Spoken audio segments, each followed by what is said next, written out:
오늘 주시는 하나님 말씀 전도서 4장 7절에서 12절 말씀입니다. 한 절씩 교독합니다.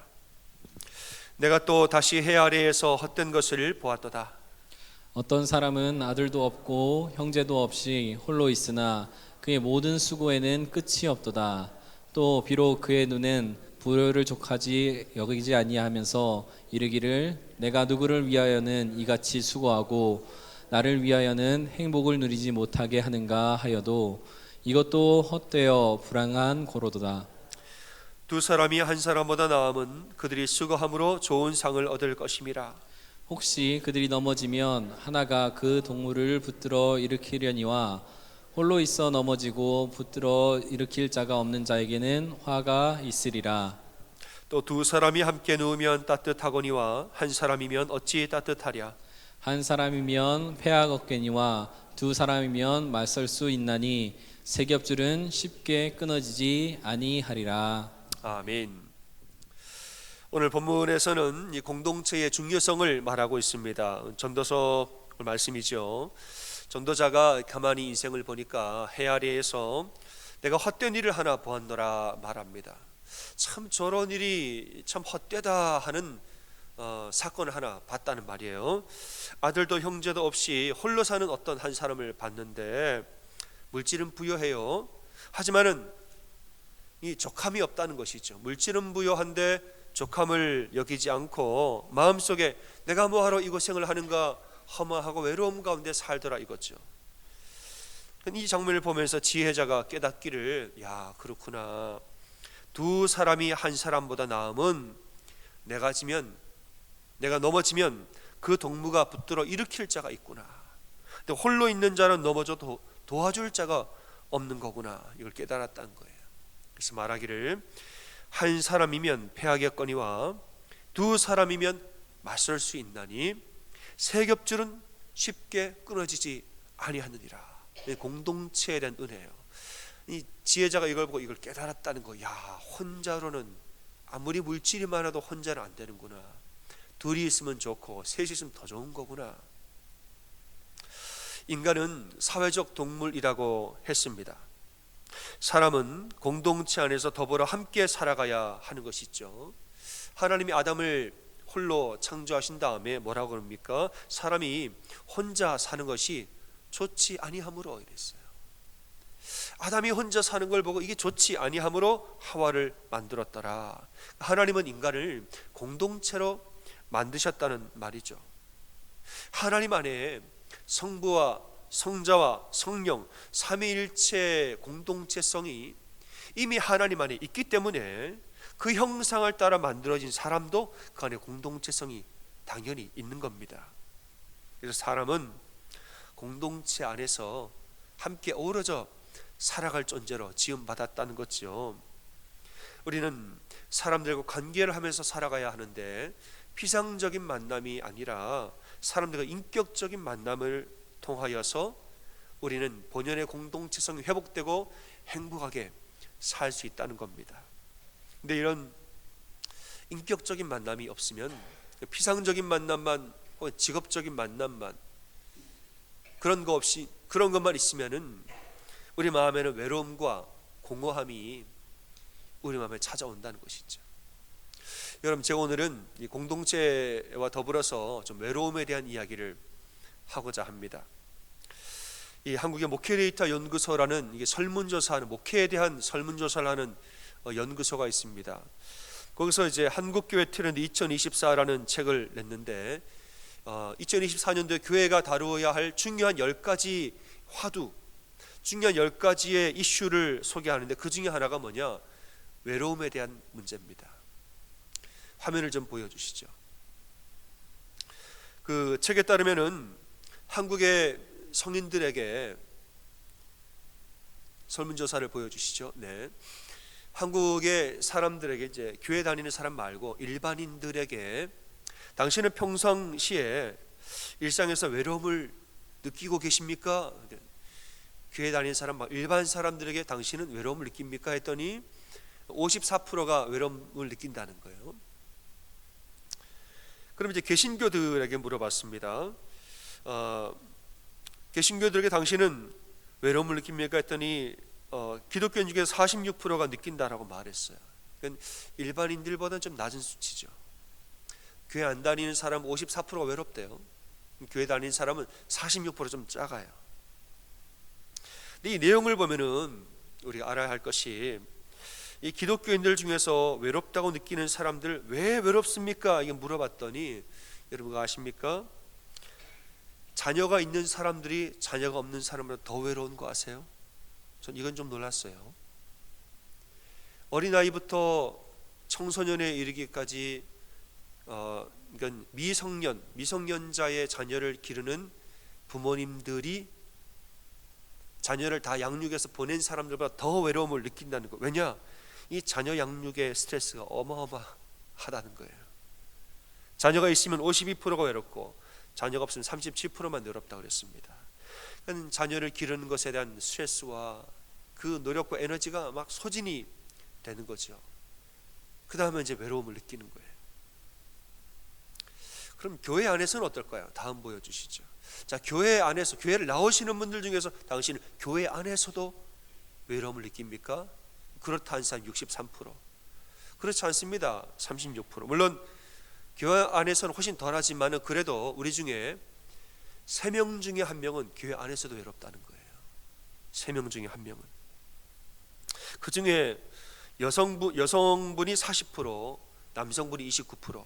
그러니까 여성분들이 교회 안에서도 더 외로움을 느낀다는 거예요. 그 이유는 여성분 특유의 그 감성적인 우울감과 혹은 산전 우울감, 산후 우울감, 아기와 관련된 자녀 양육에 대한 걱정과 염려, 나이가 좀 더 드신 분들은 갱년기에 대한 증상, 그리고 호르몬 부족 등등 여러 가지 이유로 남자보다 여자가 더 외로움을 느낀대요. 신앙생활과의 어떤 관계가 있을까? 다음 보여주시죠. 신앙생활과의 관계를 보면 예배를 잘 드리는 성도님들은 45% 외로움을 느낀다. 예배를 안 드리는 성도님도 52%를 외로움을 느낀다. 그러니까 예배를 안 드리는 분들이 외로움을 더 느끼는 거예요. 예배를 드리면 좀 덜 느끼는 것이고, 신앙생활의 연수를 받습니다. 20년 이하로 신앙생활 하신 분들은 56%가 외롭더라. 21년에서 30년 사이는 50%가 외롭더라.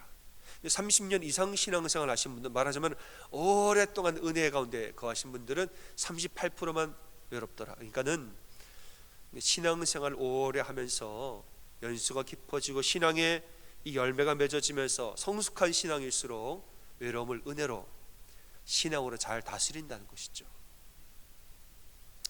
그 다음에 이 부분을 보는데 다음 거 보여주시죠. 소그룹 참여에 따른 외로움. 이거 잘 보세요.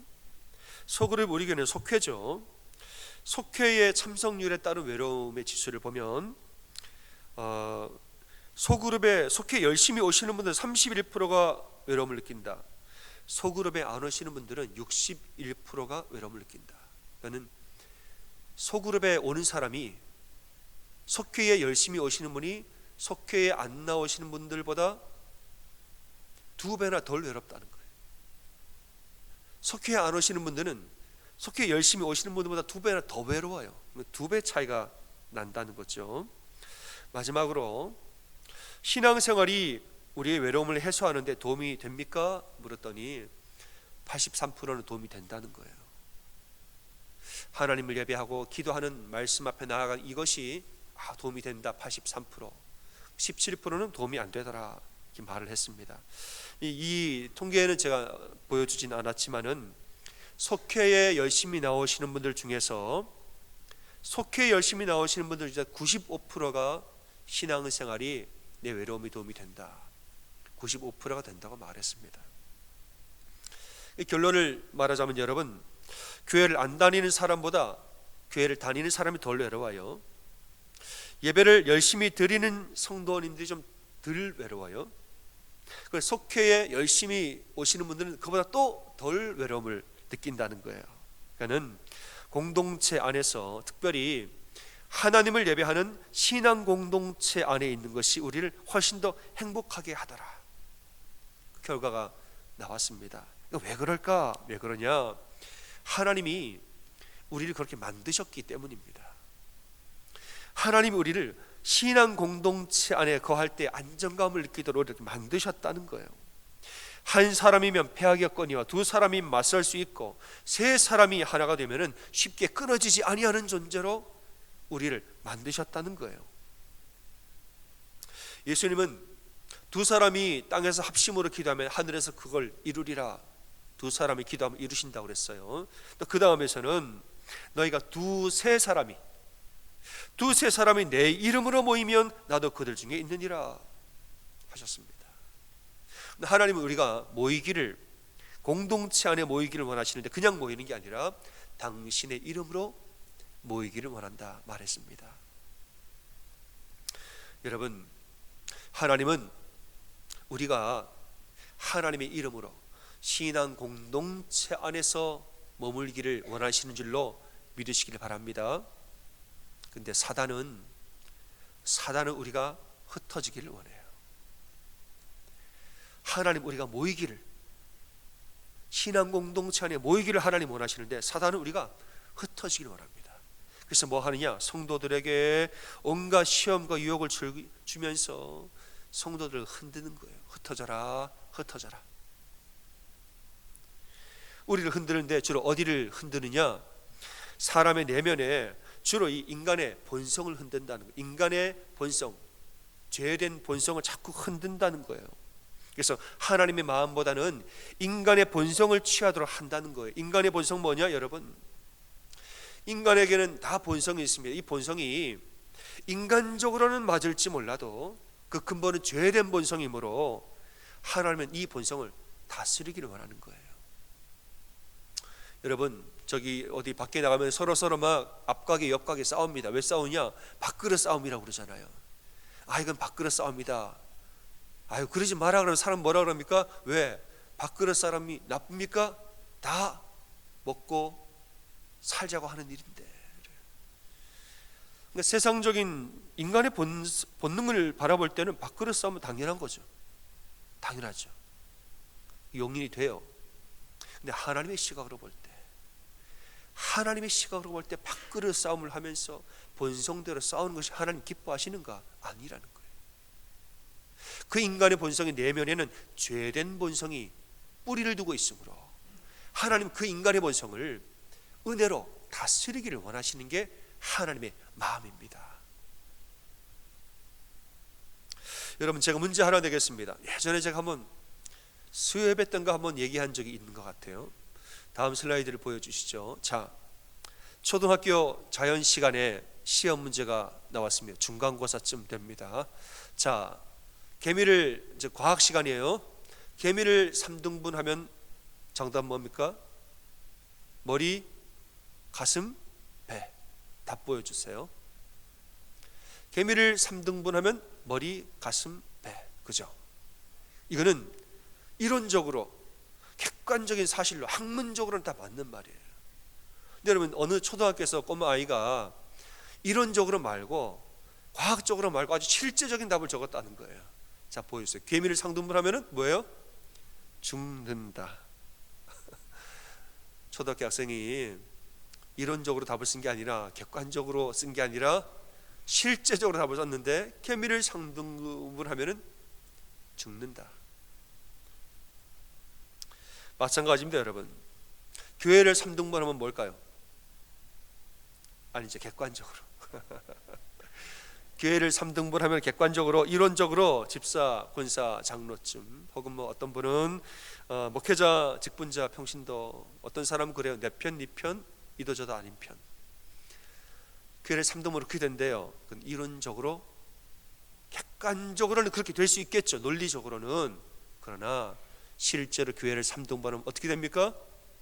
죽는다, 깨져요. 가정을 3등분하면 아버지, 어머니, 자녀들, 그죠? 근데 실제로 가정을 3등분 해보세요.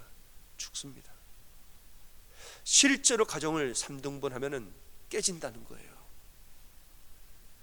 여러분, 이 편, 내 편, 이것저것, 오른편, 왼편 구분하고 나누는 것이 객관적으로, 이론적으로 세상의 인간적인 본성과 관점으로서는 가능할지 몰라도 실제로 그렇게 하면 여러분 다 깨집니다. 사단이 원하는 거예요. 사단은 내 중심의 사고를 하도록 우리를 부추긴다는 거예요. 그게 인간의 본성을 건드는 것입니다. 인간의 본성이 뭐예요? 나 먼저야, 나 먼저. 사단은 그걸 건든다는 것이죠. 네 먼저 해라. 네가 중심이고 네가 먼저다. 나 중심의 사고. 싫으면 잘라버려라. 왜냐? 세상에서 그렇게 살기 때문에 그렇습니다. 세상은 내가 싫으면 자르면 되고, 내가 하기 싫으면 안 하면 되고, 세상은 그렇게 살지 않습니까? 하지만은 하나님은 그 인간의 본성을 하나님의 은혜로 다스리기를 원하시는 줄로 믿으시기를 바랍니다. 그렇게 살다가 다 깨져요, 여러분. 사람이 화가 나고 어려운 일이 생기면은 거추장스러운 가지를 자꾸 잘라버리려고 그럽니다. 내가 막 힘드니까 이 오른쪽 가지를 보고, 야, 내가 너를 뭐하러 달고 있니? 잘라버립니다. 내가 힘드니까 왼쪽에 가지가 거추장스러운, 야, 나도 힘든데 내가 너를 뭐하러 너랑 같이 다니니? 왼쪽 가지 잘라버립니다, 여러분. 이렇게 내가 먼저지 뭐, 오른쪽 왼쪽 가지 다 잘라내다가 나중에 정신이 들면은 광야 한복판에 나 혼자 쓸쓸히 서 있는 걸 발견하게 됩니다. 한 사람이면 패하고 두 사람이면 맞설 수 있으며 세 겹줄이 되면은 쉽게 끊어지지 아니합니다. 여러분, 귀찮다고 오른쪽 왼쪽 다 잘라버리면은 날 붙들어 줄 자가 없는 것입니다. 여러분, 내가 거추장스럽고 내가 불편하다고 다 잘라내지 말고 공동체 안에서 더불어 사는 법을 배우는 여러분 되시기를 주님의 이름으로 축원합니다. 아멘. 우리 아멘 좀 크게 하겠어요. 여러분, 거추장스럽다가 자꾸 잘라내지 말고 공동체에서 더불어 사는 법을 배우는 여러분 되시기를 주님의 이름으로 축원합니다. 아멘. 어느 분이 하셨어요? 그 100점입니다. 특별히 신앙 공동체 안에서 하나님의 사랑을 배워가셔야 돼요. 왜 신앙 공동체일까요? 신앙을 배워가니까 신앙 공동체. 하나님의 사랑을 배워가니까 하나님의 공동체. 예수님의 십자가를 배워가니까 예수의 공동체. 삼위일체 하나님은 공동체 하나님이시라 공동체 형상을 따라서 우리를 만들었습니다. 그래서 우리는 태초의 인간은 뭐냐? 하나님과 화목하고 사람들과 화목하며 자연과 화목했습니다.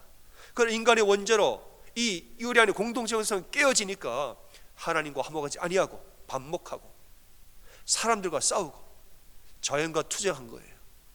자연이 나에게 아름다운 음식을 주지 아니하고 가시덤불을 내므로 땅과 투쟁하여야 먹을 것을 얻으리라. 우리 인간의 원죄로 다 틀어진 겁니다.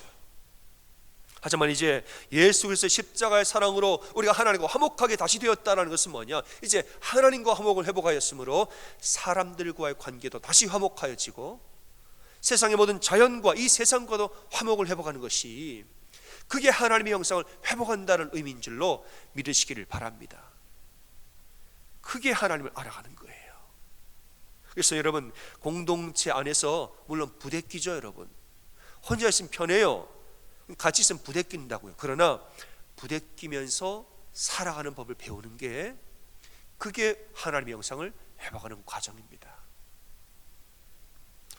빌립보 교회를 보겠습니다. 이 교회는, 빌립보 교회는 여러모로 참 칭찬을 많이 받고 모범이 되는 교회였지만은 그 교회에도 관계에 대한 갈등이 있었습니다.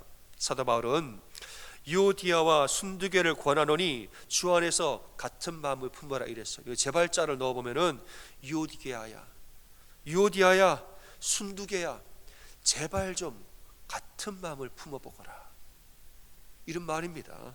이 두 사람이 한 교회에서 그냥 갈등이 있어가지고 다른 마음을 품었던 것 같습니다. 그래서 빌립보서 2장 1절과 4절은 말하는데요, 한번 보여주시죠. 말씀 보시겠습니다. 그러므로 그리스도 안에 무슨 권면이나 사랑의 무슨 위로나 성령의 무슨 교제나 긍휼이나 자비가 있거든 마음을 같이 하여 같은 사랑을 가지고 뜻을 합하여 한 마음을 품어 아무 일에든지 다툼이나 허영으로 하지 말고 오직 뭐예요? 겸손한 마음으로 각각 자기보다 남을 낮게 여기고 각각 자기 일을 돌볼 뿐더러 또한 각각 다른 사람의 일을 돌보아 나의 기쁨을 충만하게 하라 말했습니다. 그 다음에 5절부터 8절인데 이거는 우리가 한 목소리에 같이 읽어보겠습니다. 시작.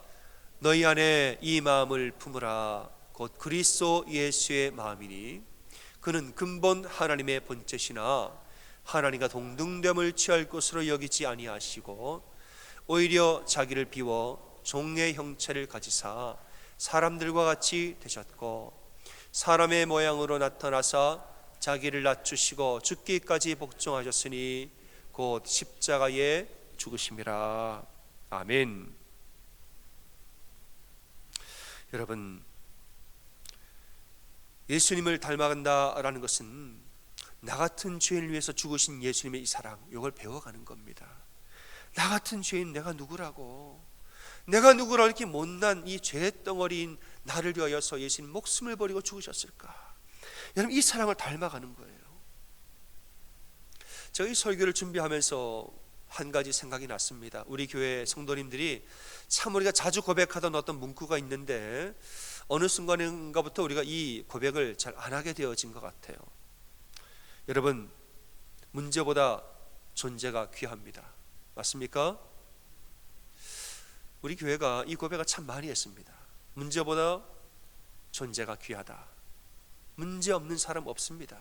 그러나 사람이 다 문제가 있지. 나도 문제가 있고 그도 문제가 있고 나도 죄인이고 그도 죄인이에요. 그러나 그 모든 문제보다도 그 사람의 한 명의 존재가 하나님 앞에는 귀한 것이라고. 문제만 보지 말고 그 존재의 귀함을 바라보라, 이겁니다. 이 고백을 우리가 참 많이 했는데 너무 이렇게 바쁘게 정신없이 살다 보니까 이걸 우리 잊어버리고 사는 것 같아요. 여러분, 2024년도 올해는 이 고백을 다시 회복하는 우리 교회가 되기를 소원합니다. 아멘. 저를 따라 고백합니다. 문제보다 존재가 귀하다. 옆에 분들에게 인사합니다. 문제보다 존재가 귀합니다. 시작. 문제보다 존재가 귀합니다. 문제를 보자면 나 같은 죄인, 여러분, 나 자신에게 문제가 얼마나 많습니까? 문제 덩어리죠. 이런 죄인을 위해서 예수님 죽으시는 게 말이 됩니까? 하지만 예수님은 나의 모든 문제보다 나라는 존재를, 이 존재를 더 귀하게 여기사 자기 목숨 버려 죽은 거 아닙니까? 예수님을 닮아간다라는 것은 이 예수님의 그 마음을 배워가는 겁니다. 존재를 사랑하고 존재의 귀함을 받던 예수님의 사랑 배워가는 겁니다. 여러분, 문제가 있다고 사람들 가지가지 다 쳐내면은 나만 할 가지가 없어요. 그렇죠? 오른쪽까지는 이 문제 때문에 자르고 왼쪽까지는 저 문제 때문에 자르고, 여러분, 문제 때문에 가지가지 사람들 다 쳐내면은 그 가위질에 나만을 배겨낼 사람이 없다는 거예요. 사단은 언제나 인간의 이기적인 본성을 부추깁니다. 사단은 뭐라고 그래요? 네 말이 맞다, 네 말이 맞다, 네 생각이 맞고 네가 먼저다, 너부터 챙기고 네가 먼저다, 모든 것이 너 먼저 해라, 다 네 중심으로 해라, 네 중심으로 생각하고 네 중심으로 행동하고 너 중심으로 결단하고 다 해라. 사단은 언제나 우리의 이기심을 부추깁니다. 예수님에게도 똑같이 그랬다는 거예요. 예수님 40일 동안 금식하신 후에 이제는 공생애를 시작하는데 뭐라고 그럽니까? 너 배고프지? 그 놀라운 능력을 너 떡 만드는 거 먼저 해라. 예수님 그 놀라운 기적을, 너 배고프지? 너부터 빵 먼저 먹고 봐야지. 떡을 먼저 네가 먼저 먹어야지. 남 생각하지 말고 너부터 챙겨. 예수님에게 하신 이 첫 번째 유혹은, 그 핵심 뭐냐? 이기적인 마음이에요. 자기중심적인 본성입니다. 사단은 언제나 우리의 나중심의 사고를 하게 만듭니다. 나. 그래서 여러분, 기도하지 않은 사람은 내 얘기를 얼마나 많이 하는지 몰라요. 기도하지 않으면 내가 말이야 내 얘기만 계속합니다. 그러나 기도 많이 하면은 하나님이 기도 많이 하면 하나님 얘기 많이 하는 줄로 믿으시길 바랍니다. 아멘. 기도 많이 하면 아멘도 크게 해요. 아멘. 하나님은 우리가 내 중심이 아니라 공동체성을 회복하기를 원하십니다. 모든 겸손과 온유로 하고 오래 참음으로 사랑 가운데서 서로 용납을 좀 하고, 평안에 매는 줄로 성령이 하나 되게 하신 것을 힘써 지키라. 이 공동체 하나 되면 힘써 지키라는 거예요. 나의 나됨만 힘써 지키지 말고 공동체 하나 되면 힘써서 지키라고 말하는 겁니다. 여러분, 우리는 외로움의 시대를 살고 있습니다. 이 목회트로드 연구소에서 설문조사를 하여서 지금 우리는 외로움의 시대를 살고 있다고 그랬어요. 이 책에서 말하는 바 외로운 사회가 된 것의 첫 번째 이유가 뭔지 아십니까? 이건 여러분 개인의 잘못이 아니에요. 우리가 왜 다 외로움의 시대를 살고 있는가? 첫 번째 이유는 뭐냐? 신자유주의의 무한 경쟁의 시스템이라고 말합니다. 그러니까 나 개개인의 우리의 마음이 개개인적으로 완악해지고 강팍해져서 외로운 것이 아니라 이 사회가 지금 온 세계가 신자유주의 무한 경쟁 체제 가운데 이 시스템 가운데 들어가고 있기 때문에 그런 외로움을 느낀다고 말합니다. 신자유주의라는 것은 이 나라의 시장 개입을 최소화하는 거예요. 나라는 경제 생활에 참여하지 말라는 거예요. 그리고 모든 경제 활동을 민간 기업에 다 맡기는 겁니다. 다 알아서 다 해라. 자기 욕심을 위해서 살다 보면 경제가 알아서 안정이 되어진다 이거예요. 여러분, 그로 인하여서 나온 결과가 뭐냐? 큰 회사는 점점 커지고 작은 회사는 점점 작아지고 돈 많은 사람은 점점 부자 되고 돈 없는 사람은 점점 약해지고 돈을 버는 것이에요. 다국적 기업과 대기업들이 점점 커지면서 모든 재화와 부를 다 독점하고 빈익빈 부익부 현상이 점점 심화되고, 여러분, 빈부의 격차가 점점 계속 벌어지고 있다는 것이 몇십 년째 계속 지금 빈부의 격차가 점점점 벌어지고 있다는 겁니다.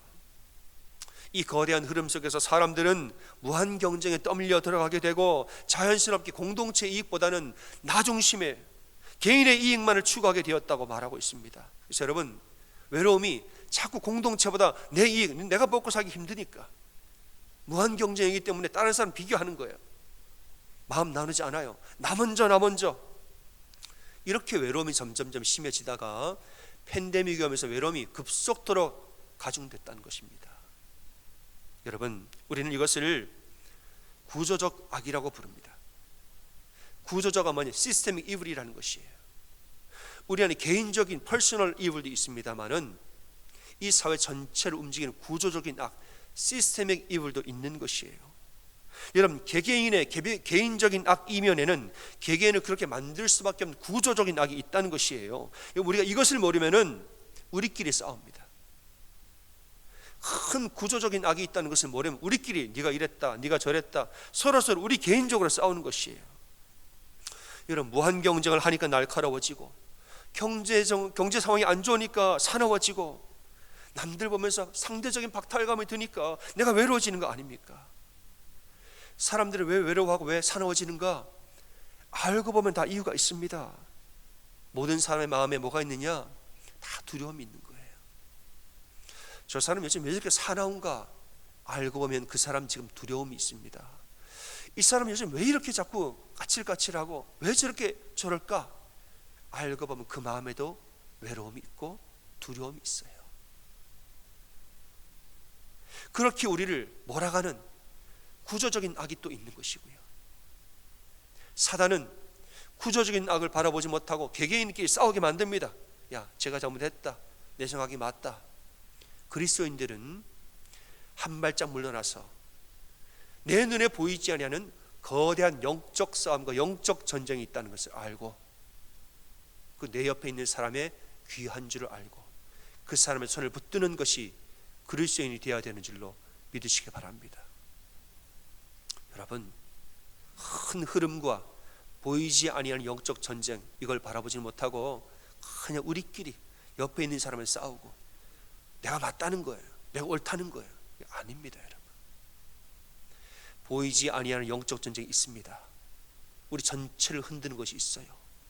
이것을 깨닫는다면 여러분 옆에 있는 사람은 귀하고 소중한 줄로 믿으시길 바랍니다. 그들의 소중함을 알고 지켜줘야 돼요. 문제는 다 있죠. 그러나 문제보다 존재가 귀한 겁니다. 사랑하는 여러분, 우리 마음에는 여러 이유들로 다 두려움이 있고 외로움이 있어요. 미래에 대한 불안도 있고 걱정도, 초조함이 우리 마음엔 다 있다는 말이에요. 이게 전부가 아닙니다. 보이지 않는 흐름과 큰 틀과 영적 전쟁이 있습니다. 이것은 무엇으로 이깁니까? 자기 힘으로 이기는 거 아닙니다. 하나님의 은혜로 이기는 것이에요. 사랑하는 여러분, 예수님의 사랑을 배워가고 예수님의 사랑을 닮아가고 그 앞에 나와서 예배하고 기도하며 여러분의 심령을 주님의 사랑으로 채우고 주님의 은혜로 채우사 여러분 주변 사람들 쳐내고 끊어내는 인생이 아니라 그들과 더불어 함께 살아가는 법을 배우는 그 여러분 우리 교회 성도를 다 되어지기를 주님의 이름으로 축원합니다. 아멘.